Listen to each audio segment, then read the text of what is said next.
got a new box under my arm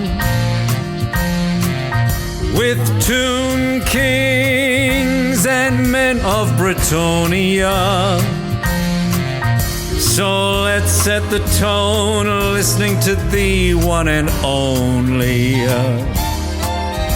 We've got to that old world charm.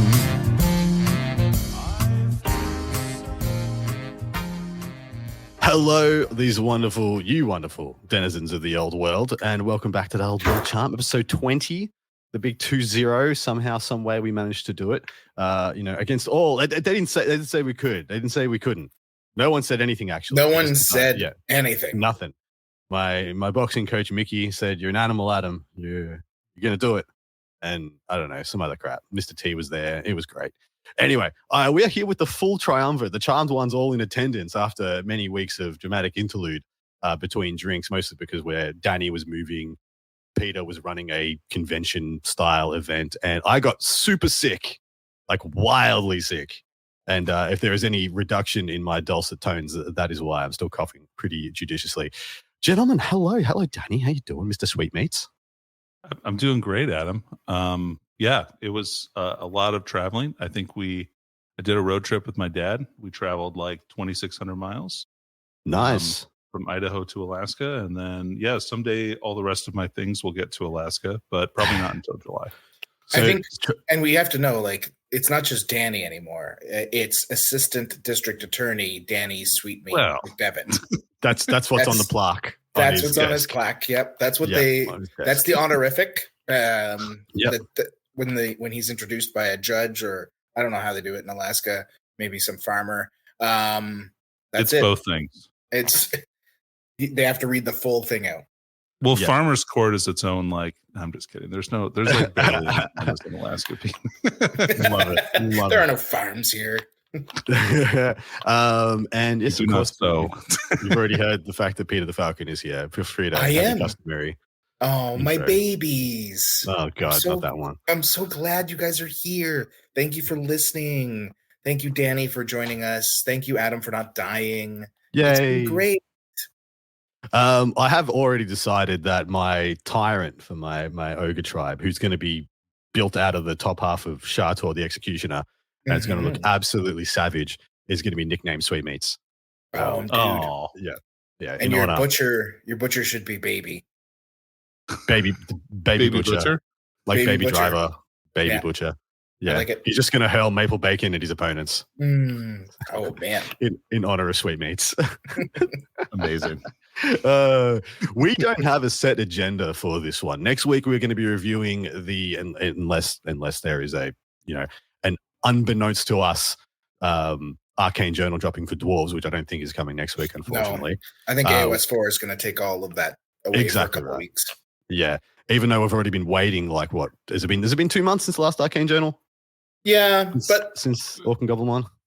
Yeah, Orcs and Goblins was in April. Yeah. Yikes.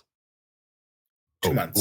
We need to like get some pitchforks together and rally up some groundswell, because that ain't good enough, baby. We want our content. But we're going to be reviewing the Tomb King's Arcane Journal with the lovely Scary the Scarred one, who joined us last week's show, which hopefully you guys did enjoy, and I hear it's gone down quite a treat.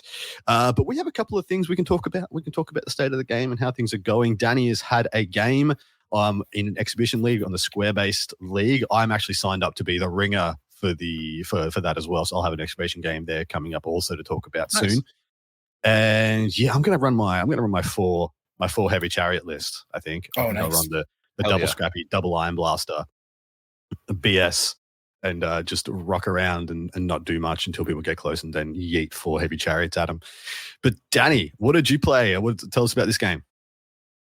So I played the same list that I'm going to be playing in the league, which is a Troll Horde list. I've got Big Boss BSB with the Spider Banner and Trollhide Trousers, just a normal Orc War Boss. He's got a heavy armor and shield.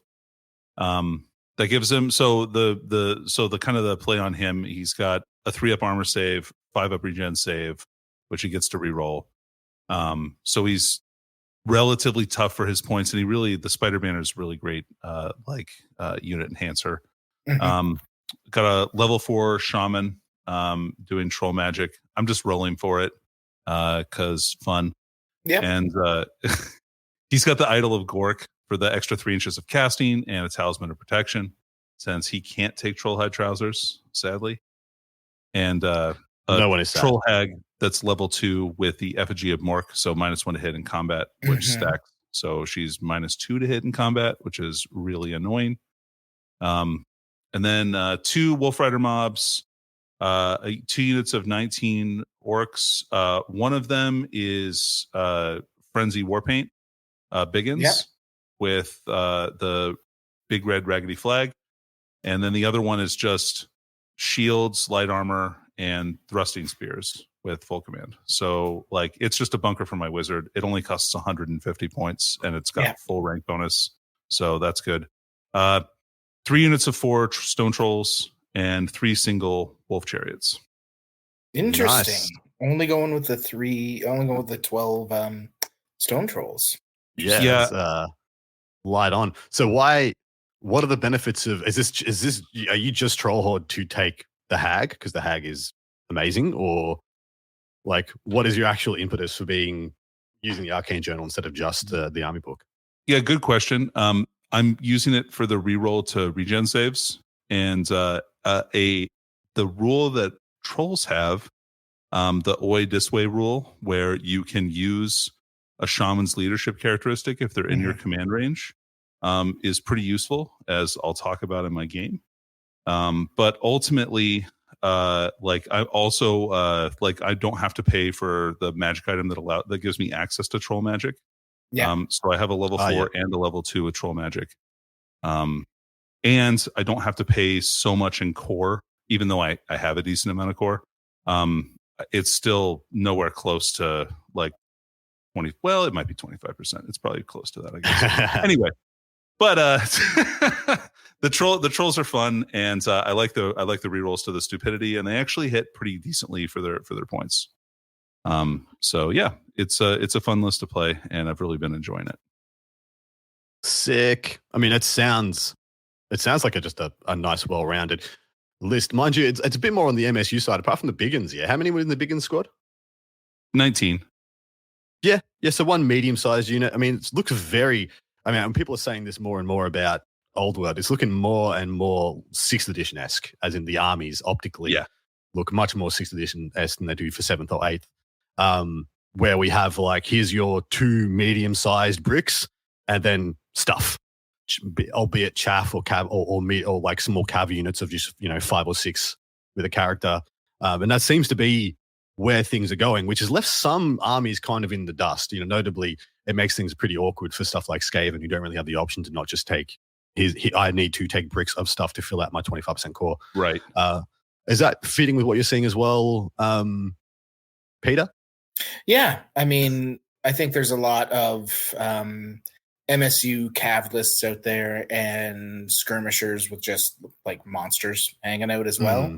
But yeah, like I think people that don't have that strength to rely on, it's the 2 like mid unit sizes, and then chaff, and then some kind of big gribbly that's kind of like your main impetus to scare your opponent.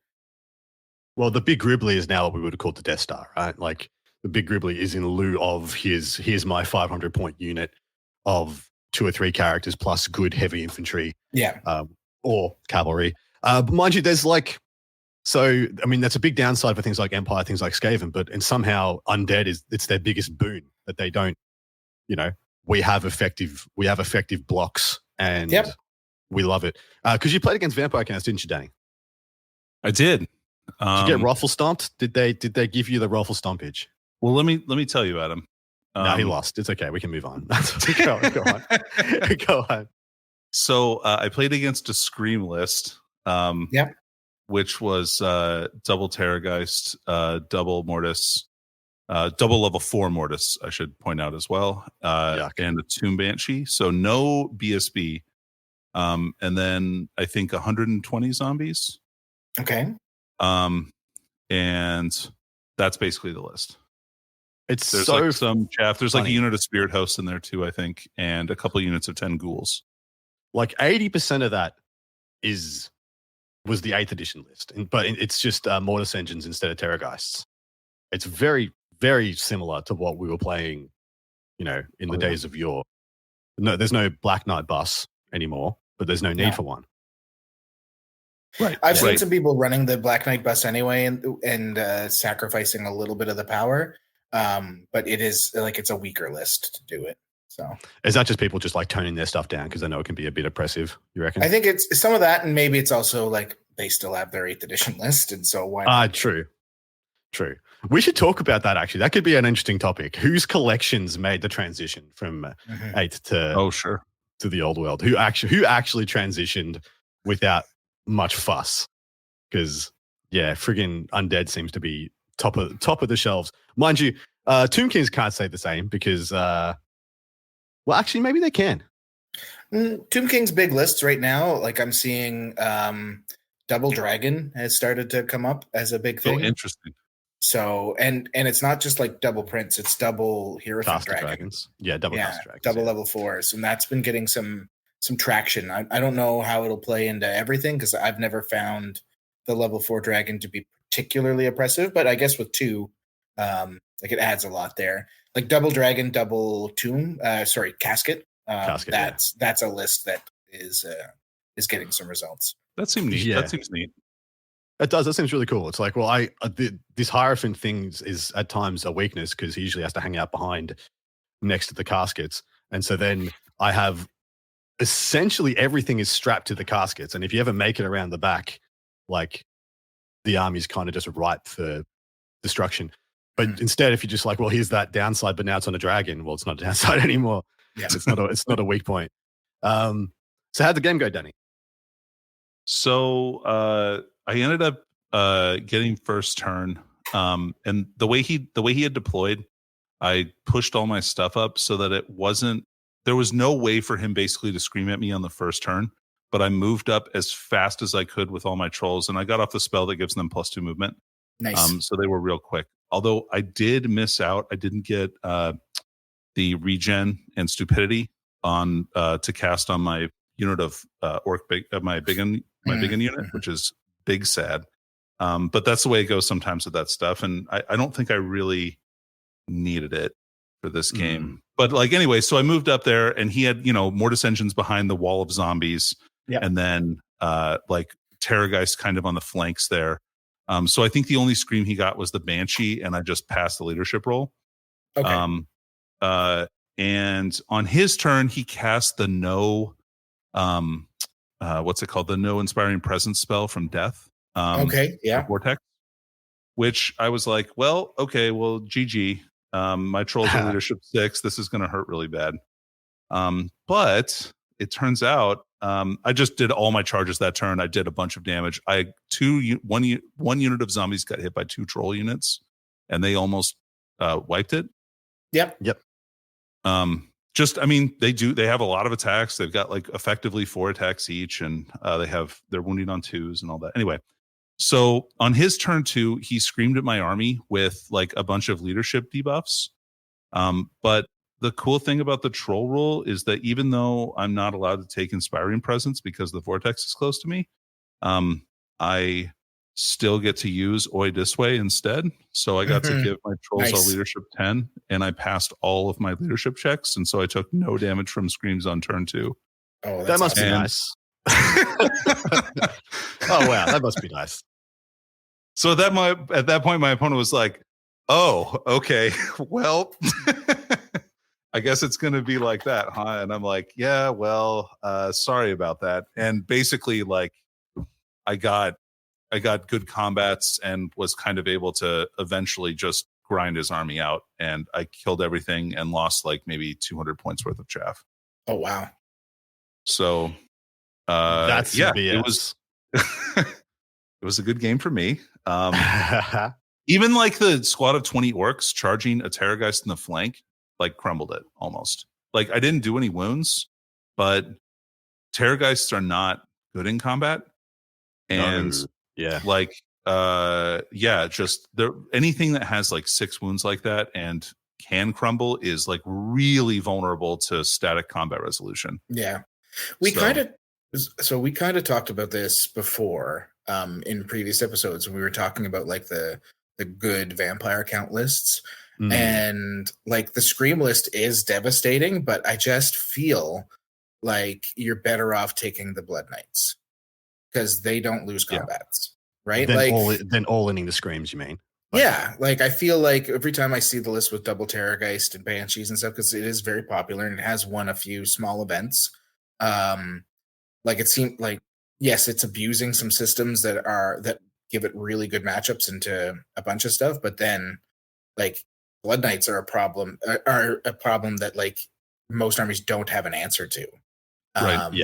Versus like just dodging Screams and whatnot. So anyway, but yeah, that's awesome. Yeah, either Blood Knights, you want something in there that's gonna. I feel like you want something in your list that's gonna be able to like crush in close combat. You like, need a hammer. If it's Graveguard, like whatever it is. Like you need something that can actually like generate damage. Yeah. Well, aside from Screams.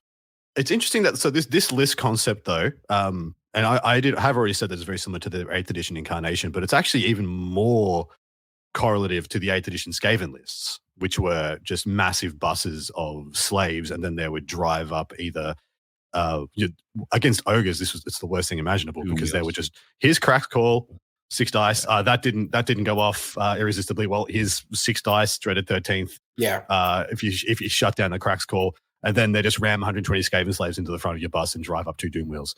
And then they just don't sit in they just don't get in combat with the Doom Wheels. They just sit next to you and blow you up. Very similar to the Screams. The Screams are working exactly the same. And we need a name for these kinds of lists, because it's not quite a bus stop list, but it's a list. It's virtually uninteractive because you get to attack the opponent's essentially like double, triple redundancy recursion unit to no effective value whilst having diminishing returns yourself. We need a term for this kind of list because we don't have it, but it's been prevalent in the old world and fantasy games for quite some time now. That's a good point. Yeah, I guess it's almost like, let's call it something really dumb. Well, I want the dumbest name you guys have got. I'm disappointed Peter hasn't thrown out like 7 options already. Well, now now it's a challenge. So now I really have to come up with a good one. I can't just throw shit at the wall. Like, come on, guy. I mean, it's a sandbagger list, right? Like, it really that's the point of it. Sandbagger. Yeah, I like that. We sandbag. I don't mind sandbagger. Yeah. I hate that he ran 120 zombies. Like that just is too many. That makes me mad. I'm really mad at that. Well, you tell them I'm mad at that. All right, it could be a concession. It could literally be this guy did not want to play the absolute brutality that is what that list becomes. So the issue with the list is you have nothing. You have nothing to garner respect from your opponent. Is the issue, right? If you just have Screams and zombies, I have every reason to just go at you as hard and as fast as possible in the hopes that I get through your army before the Screams, destroy mine. And there's when it's only facing down zombie attacks plus Screams, and Screams have a spectrum of damage that they do. It's not like it was like a cannon in the old days where it's like, well, 80% of the time you're effed, But Screams have a big variance on, being a world ender or a nothing burger, which is what happened by Stammy. And so it's literally just in 2.5 to 3 turns, I reckon your zombies are gone, in which case your army's gone and I win. And people can just play that line. Sorry, but what were you guys going to say? After the game, we had a really good conversation about his list and what he felt like. And he actually messaged me a couple of days after that and was like, hey, thanks for whooping my ass so hard. Like, this has really actually made me think about my list. And like I really appreciated you being like a really, nice opponent and everything. And like, but all the other people I played have been like, I've just raffle stomped. So like it caused me no introspection about how to make my list better. Yeah. So it was a really good conversation. I think maybe he came to some good conclusions, and I wish him all the best in the league. I think he's going to do really well. He's a good player. So That's good. Yeah. Oh, Danny. Well, that's the Aw. that's the good feeling to have after a game, right? Like that's Right. That's the thing I always have wanted. I just want someone to say thanks for teaching me something and not being a dick. I think that's really what everyone should strive for more than anything else. I learned so Just much like that, more from getting whipped than I do from whipping. If that makes sense. Oh yeah. Mhm. I would rather I- get beat up every single game so that I take away good lessons, honestly. Yeah, Yeah, me I don't too. want to be beat up per se, not physically, but like, I feel like the old not what world I heard. is, Mm. not mine either. I've got stories. whoa. But the old world is very much ripe, especially in its early incarnations, for big wins, big losses. And well, we don't know the questions yet that every list should be built to answer. And of course, we do have a lot of ones, that are very face up for everybody. Like, I need to have dragon solution and stuff like that. I need to have X ability to keep my level 4 alive, either via hiding at the back of a unit and or a bunker. But people are still very much in the forming stage of their collections, of their armies, and like, what's the most reps you guys have heard of somebody having in real life? I think I'm at I know somebody who's had about 30 real life games. Wow. They probably Yeah. got double that online, but I haven't heard of anybody pushing. I hate that we're going to talk about 40K for a minute, but I've got hundreds of reps on 40K, and it's been out for almost the same amount of time as the old world in this current 10th edition, and I've got over 100 games. It's just not. I mean, in real life, zero online for that, and my reps are the exact inverse of that percentile for the old world. 99% of my games have been online. And so, yeah, it's just very different, and people get a very different perspective and experience of the game at these early stages. What do you think are the big things people should look at post-game, gentlemen, in order to get the most out of their wins and their losses? Like, what are the things that you ask yourself at the end of a game in order to promote change, growth, and learning? So one of the things that I like to really pay attention to is if I had a unit that did nothing, then I asked myself, all right, so what happened with this? And I really kind of examined the tracks that it was on and like what I matched it up against. And like, okay, is this unit still worth it? And if that continues to happen, like, because I don't like to just take units out of my list like willy-nilly. I like to have a good reason for it. So like, I want some kind of like data showing me, okay, this unit is trash. And sometimes I'll play one game and I'll figure that out like real quick. But a lot of times it takes me a couple of games to kind of like ease into that like understanding of why this unit is trash or why this unit just isn't good in the army that I'm playing it in. So your how many reps do you want with a unit before you're willing to make a decision on its viability? At least 2. Like I want to make sure that it's not just a one-off, like, because that just happens sometimes. Like sometimes a unit just runs off the table and there's not really anything that I can do that shows that like that was a bad play or what I did. It could have just been dice, and that happens sometimes. No, any unit that runs off the table is dead to me. Like, I melt down the I fail models, a start panic over. test, they're done. I'm That's it. setting them on fire. The army's done. In the microwave. Yeah. Falcon, same question. Well, like, so there's a few things I like to go over. The first thing are what were the choices I made that had nothing to do with dice rolls. Sure. That's always a thing for me because like dice are dice, right? Like we try to manipulate them as best we can. We try to ensure that like the odds are in our favor. But if you're letting the game go to dice, like there was choices you made that you could have done differently. So oftentimes the first thing I'll think about is, did I deploy like a moron? What units, like when I was counter deploying, how did I do that? Where could I have done? What could I have done differently there? And then I move into like my movement.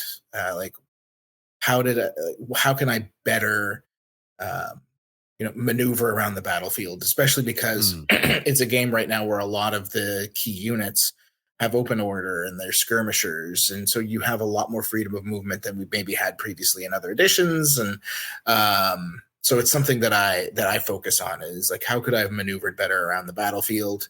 And then after I've considered that stuff, I go into how could I have changed? Like, how could I have better picked my combats? But yeah, and it's kind of a staged thing that I go through when I'm trying to evaluate a match. And it's not something I do immediately. Generally, my first, because it's like a knee-jerk reaction, right? You're going to be like, okay, well, if that hadn't happened, then this could have happened. Yeah, sure. And I try to get that all out of my system. And then it's a couple hours later, I'll sit down and I've told stories before, because this is a question that gets asked for 40K and other games. Like I remember going to a tournament once and I was at the top table. This would have been years ago. And I lost. And obviously I lost. And I'd driven like 2 hours to go to this little event. And I on my drive back, I was so focused on like replaying that game, because in my mind I should have won it, that I ended up taking a wrong turn and ended up in a completely different city. Wow. Like I drove basically 2 hours in the opposite direction of where I was supposed to go. And I didn't think, because it was all highway driving, didn't think anything of it until, I'd been driving for maybe about an hour, and I just kind of looked again and I was like, I think I'm in the wrong spot. And there was just no exits for probably another 30 minutes. And then I realized, I definitely did. So anyway, but that's kind of like ADHD hyperfocus, right? You get really into the nitty gritty of what could I have done differently. So what did you learn? Was it worthwhile, or was it 2 hours of introspection for no gain? No, I mean, I did really well. I won my next tournament with basically the same list. I made a couple modifications. It was a Blood Angels list because this was 40K. These were RTTs back then. So, but yeah, I learned to make a better list is what I learned. So I've got this. I wonder if you guys have got any of these systems, because I like to build systems into my play. And when I build a list, I automatically allocate the number in which each unit is deployed. So I don't know if anybody else does this, but when I write a list, I know which order I'm supposed to deploy this army in. As in, sure, 1, 2, 3, 4, 5, depending on how many units there are. And I will deploy them in that order 99% of the time. As in, here's fast cav, go first. Here's war machines, go next. Here's large bricks of infantry that I need to use to win or lose the game, going down last, characters, etc. Do you guys have any systems similar to that? Do you codify that list, Adam? Like, do you write it? Do you write out okay, here's what I'm going to deploy in this order? Or do you just kind of know when you build the list? I know when I build a list now, but it definitely started off and this is something I started off doing in 8th edition, where I would literally write the list. And I encourage people to do this at home as well. Deployment is something you have 100% control over. You do not have 100% control over your magic, your shooting, your combats, your charges, nothing else. But when you deploy your army, you are 100% in control of their placement, where they go and what they do. Unless, of course, they're infiltrating scouting, vanguarding, and they get blocked or whatever. But apart from that, you have 100% control over everything that happens in the deployment phase. So there is no reason for that not to be as tight as it can be. And you can practice it. You can practice it on every deployment map. You can practice it on every mission. You can practice it on everything that's going to be in your event that you're going to, whatever. Is this something you guys do? Do you guys practice deployments? Yeah. So yes, but only in some scenarios. Like I have, honestly, I play with usually so many chaff units that I feel like I have, that is always those are always my first deployments, because they're throwaway. So I can maybe see where stuff is going to go. The thing I practice with that I have to set up on the table and see is the jigsaw puzzle that is Inspiring Presence and Hold Your Ground, and how I can maximize that coverage and stick my units in a combat order that actually makes sense. So I practice that deployment, but the chaff stuff, I have that down, but you should practice that stuff. I think Adam has an excellent idea. I agree. Yeah. So you should write down what order you're going to deploy stuff in. I think that's amazing advice, especially when you're starting out. I think that is gangbusters level, ability to help you win the deployment phase. 'Cause that is maybe the most important phase of the entire game. I mean, I agree. I think deployment doesn't get as much. Well, it's not shiny. It's not a shiny phase of the game. People overlook it. Nothing died in the deployment phase, so therefore it can't be that important. Yeah. There was no charges executed. There's no game-winning plays were made. But unfortunately, I disagree with all those statements. I think so many of the game-winning things will be set up in your deployment. And looking at it as a throwaway or something that is fixable, especially when the game is arguably slower. I mean, with the exception of dragons and, things that march, 18 fly, whatever, peg knights, nonsense. The rest of us lowly humans, you live and die by where you put your models, like where you deploy them. Peter, any deployment insights? No, you nailed it, dude. The one thing I will say is this is very important information, especially if you are if you're not a faction hopper. So for me, like when I have a main army, when I've decided like this is the army I'm going to play and I'm going to just keep playing the shit out of it. Just like you, I haven't codified it or anything, but I have like, okay, these 6 units always go first. And then these last, usually I have like 3 or 4 these are my counter deploy units, depending on where my opponent puts stuff. But yeah, basically the same concept. What I do myself, because of Warhol and because Old World has been new and I've been trying to keep myself, invigorated, I've been playing a bunch of different factions, right? Like I've had early on, I played a lot of Lizardmen, a lot of Warriors of Chaos. And then I started, dabbling in, Orcs and Goblins, and I've dabbled in Wood Elves. I played Wood Elves actually for a while. But like when you're learning a faction, I find it's perfectly acceptable to like, and I've done it. And I even told Danny I was doing it in our last game that he and I had, where like I'll deploy like shit on purpose just to see what'll happen. Yeah, like it is the easiest way to ratchet up the difficulty of a game, right? Deploy badly on purpose. Well, it's not just that. It's like, so sometimes it's like, okay, I think this unit's like just the absolute best. And I want to see how much they can actually handle. Or I need to see like, what is my failure point here if I don't properly screen this frenzied unit? So I'll throw them in the front when normally I would have them screened by some kind of skirmisher or something. And I'll just see what happens. And, generally my thought process is right and it fails miserably, but I did it on purpose because I want to learn from that.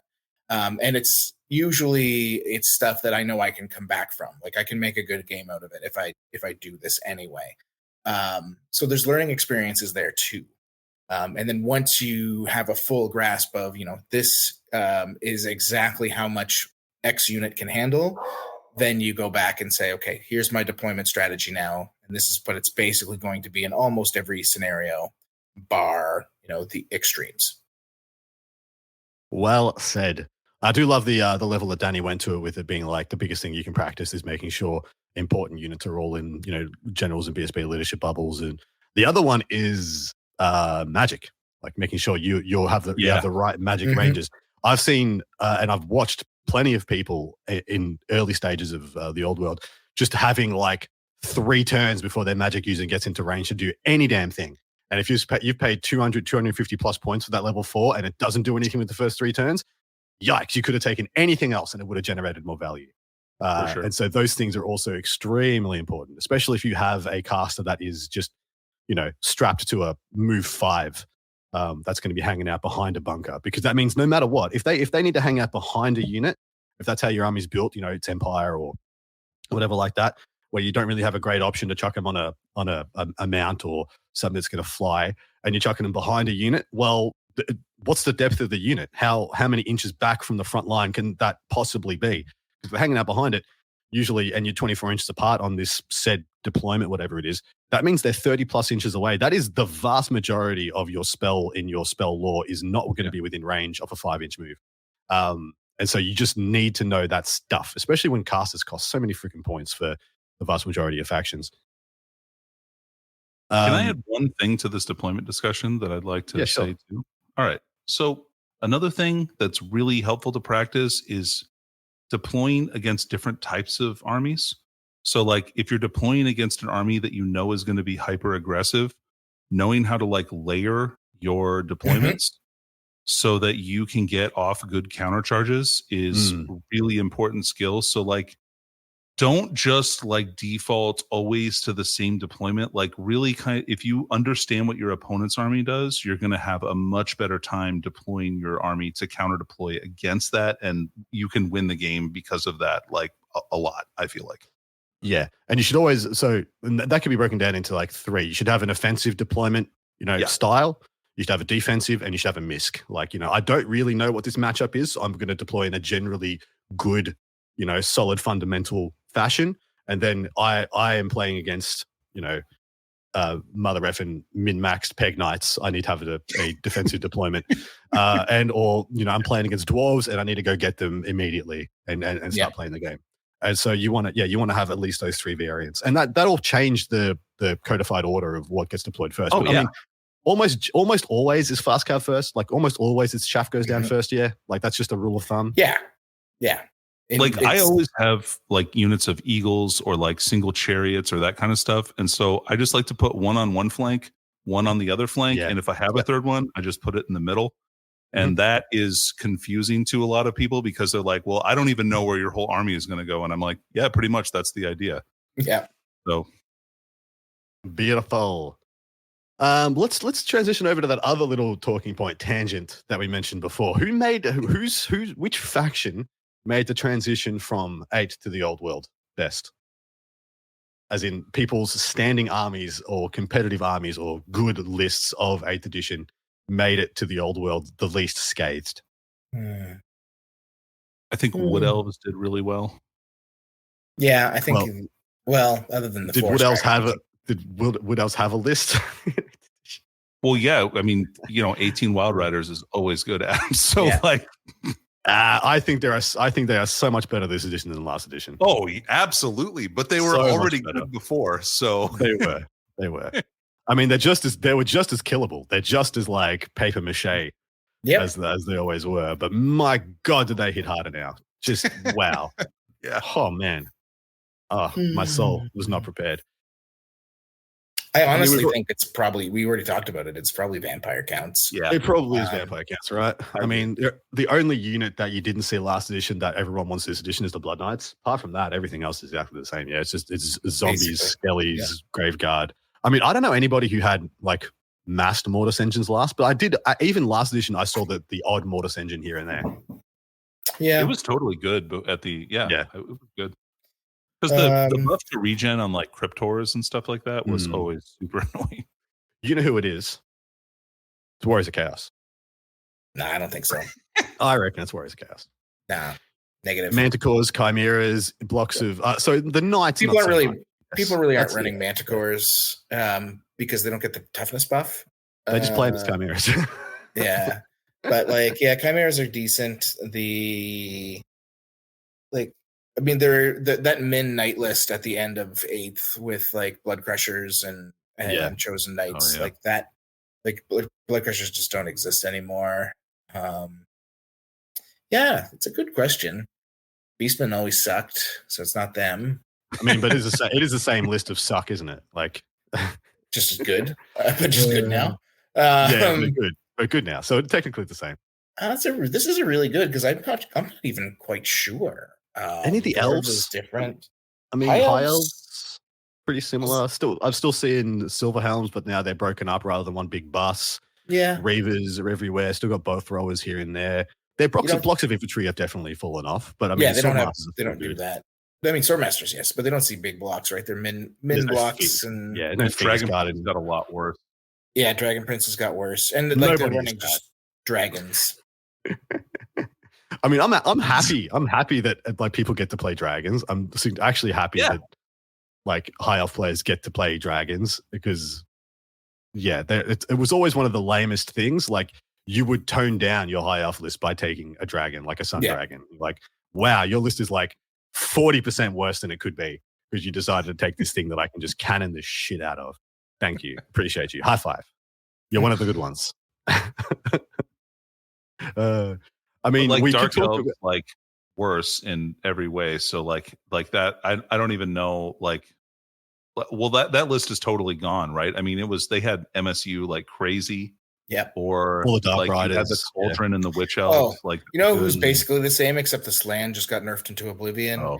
it's Lizardmen, because Lizardmen, Yeah, that's by true. the end, you were just running like 100 billion skinks, and the only difference is you're not running like salamanders anymore. But it used to be you ran like 120 skinks, a metal slan or some other variant slan, and then that was basically it. Like I don't even remember the rest of the list, because that was what the list did, was just killed you with poison.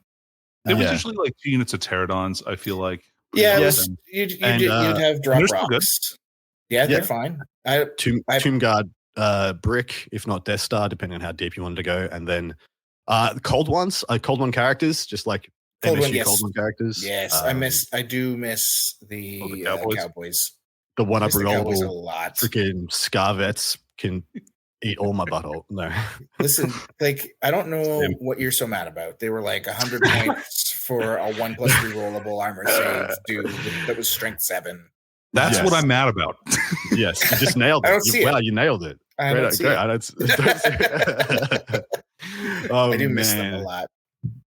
So bad. I remember one time I tried to make a bull star instead of a gut star, and I had one of those jerks hold me for 3 turns. And I was like, I believe it, dude.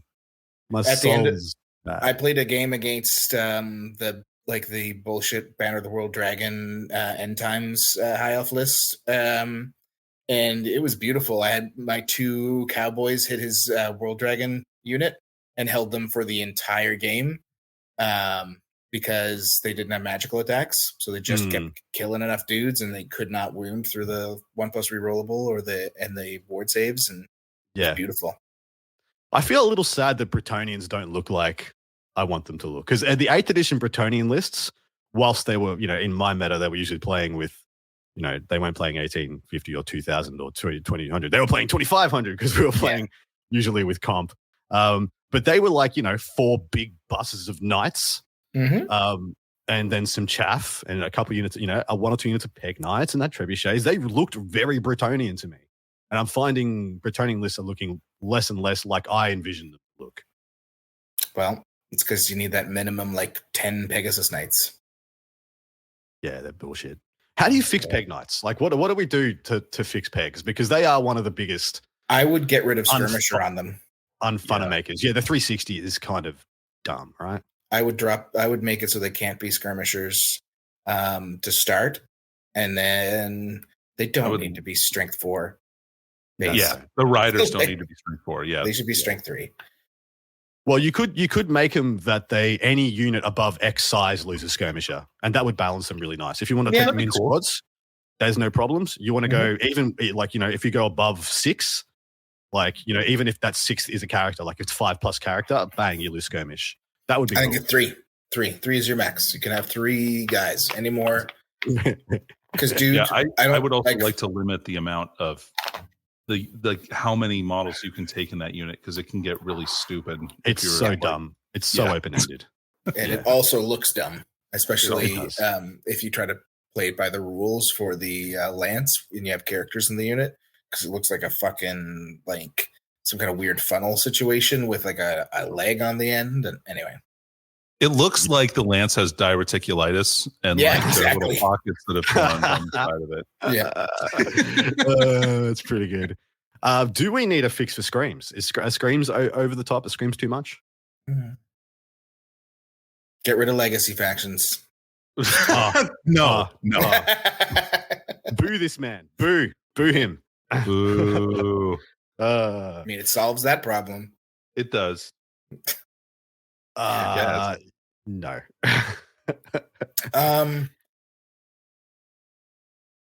I don't feel like you need to get rid of screams per se. It's like there's other stuff, like the Mortis engines shouldn't be stacking. The stack should go away on them for sure. All of their auras should not stack. That's dumb.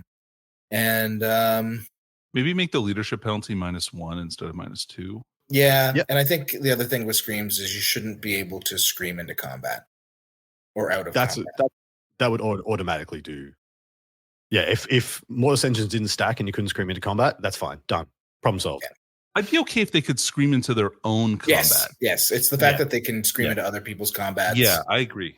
Yeah. It's the sidling up along when the unit's been sandbagged by nonsense, and then you just like little strut up the side, and then you start just talking really loudly at them until they die, which is what I always imagine is happening. Yeah, broadside of scream. What needs to be done to help some of the lower standing armies? Because of course we've talked about a couple of the bigger issues. Like Empire's floundering. I don't know where the hell demons are at. Skaven's nowhere. Dark Elves are pretty much nowhere. Are these just the fact that these armies that are paying significant core taxes versus armies that aren't, and that we can just readjust points and this gets a lot better? I think Empire might be in a better spot than we think. I think there's still a lot of meat on those bones, like not just demigriffs. I think the Empire gun lines got some legs, and the fact that you can run infinite wizard lords also helps. They're not capped. So I think there's like a magic list that's pretty solid with a gun line attached for Empire. As long as you're not playing Nova rules, yeah. But that's basically a narrative event. Nothing wrong with the narrative event, mate. Nothing wrong. Either way, yes, but just say it.